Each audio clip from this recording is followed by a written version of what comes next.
Hi, my name is Morgan and I'm 20 years old. My name is Ryan Pierce and I'm 26 years old. Nisha Flemings, and then I'm 23 years old.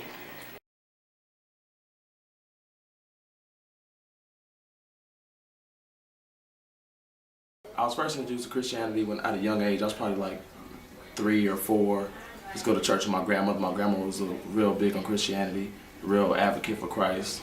So that's about the first time I actually went to church, but I wasn't actually studying it or getting an understanding of it. I was just going just to go as a child.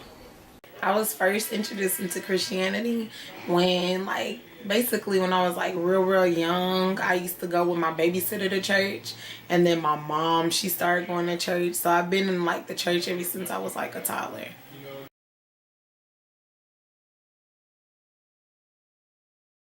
I stopped attending church, like I said recently, is September 2014. And the reason is because I no longer believe that there's a mystery God, there's some kind of outside force, mystical force that influences my life, that dictates whether I do something, whether I'm going to go to heaven or hell. So I stopped attending church due to me getting a better understanding of what religion was actually used for, especially Christianity. I feel like Christianity was used as far to make slaves passive. That way they don't get there. They were told that if you don't run, if you take this beatings and you work hard, you're gonna get reward in heaven. But in actuality, you don't get that reward. They're telling, because they're having their heaven on earth, and we're having to wait to go to heaven. So to me, it's just something that was a slave religion. So I can no longer practice something that was given to my people, the indigenous people of the world, something that was made to be passed. So they were sent on slave ships, telling them believe this or die. So fear turned into faith, and now it's become second nature. Like black people are almost always Christians. Either they're Christians or some kind of devout Muslim, or some of them straight off from Buddhism, Taoism, but mostly it's just Christians due to the fact that we were all once slaves in the United States. And now once the fear turned to faith, you can't break it. It's hard to break people from that thought that there is Jesus Christ, and most times he's depicted as a white man. So that's just something I can no longer be a part of.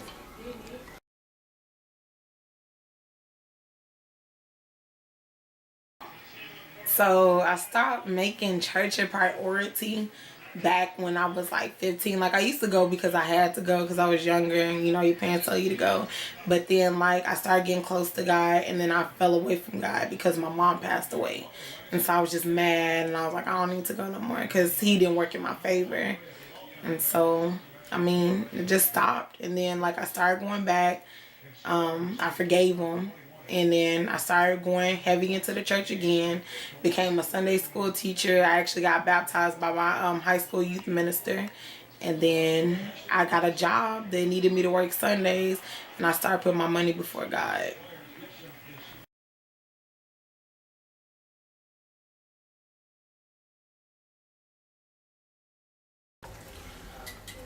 As far as Jesus Christ existing as his name being Jesus Christ, I don't believe that, because the letter J is only 500 years old. So there's no way that someone that lived over 2,000 years ago could possibly be named Jesus, due to the fact the letter J wasn't even in the English language.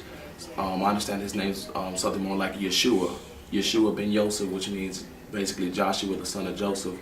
Not necessarily Jesus Christ that they teach. I understand that the first slave ship was named Jesus, and when they talk about Jesus coming back for you, I always think of they're saying slavery is going to come back, which in a way is kind of coming back due to the government assistance and things like that. But Jesus Christ, as they depict him as this divine individual, I don't believe that he existed, that he walked on water or anything like that.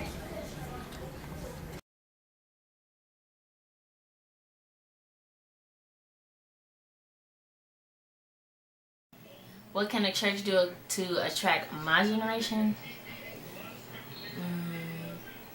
Turn up!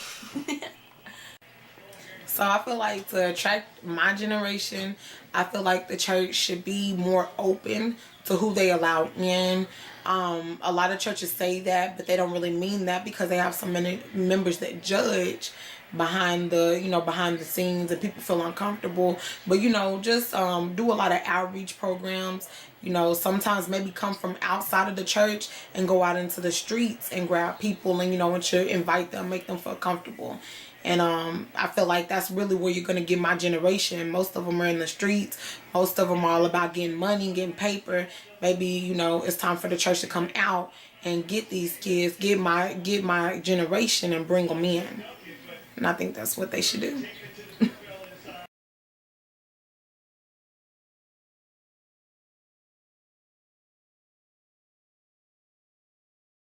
My expectations of a church is definitely friendliness.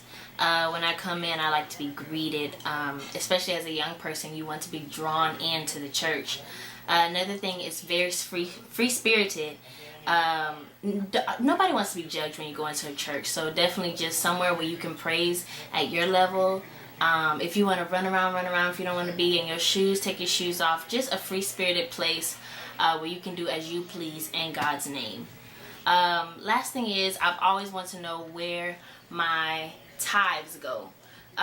So when I'm giving my 80%, giving my 60, 70, whatever, I want to know where my money's going.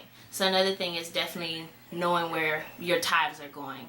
That's about it. So I feel like what I expect from the church to basically do is, first off, taking consideration. Like, I've been working since I was 15, so I have like a mentality to just go out and get it. But a lot of people in my generation don't have that mentality. They feel like everything needs to be handed to them on a silver platter. So the church, you know, as bad as it may sound, keep in consideration this is how you're lower in our generation. So I'm expecting them to, you know, get down there to that level to make them feel like, okay, we got something to offer you. You need to be here because we're going to benefit you in any way possible. And while benefiting them at the same time, like, you know, give them that message where it's like they don't even know they're getting hit with the message. They're slowly going to start changing their ways, and they're not even going to know that they're changing their ways. So that's what I would expect from a church, is to actually, you know, get dirty with the kids. And then, you know, like, just change them, like, just help mold them. Sometimes you got to get dirty in order to, you know, create your masterpiece. Okay, if I were to go to church, I would expect undeniable truth. I would expect clarity, understanding. Like, when I ask a question of someone that's a better knower than me, say the pastor or deacon or the reverend or whoever I'm studying under, I expect them to, when I ask a question in reference to either the Bible or something historical in the Bible, I expect them to do more than just give me a scripture. Because a lot of times I've asked questions of pastors and they give me a scripture to read. And if I read a scripture, I can interpret it, but it may not be that I can interpret it how I want to interpret it. But then, of course, that's being biased. Some of them want to interpret whatever I'm reading for my benefit, instead of you telling me a for sure a fact, something that's exact and right, instead of something left up for interpretation. So when I go to church, I expect answers. Just like I know they teach not to question God, but why would we be given the ability to ask questions if we weren't supposed to ask?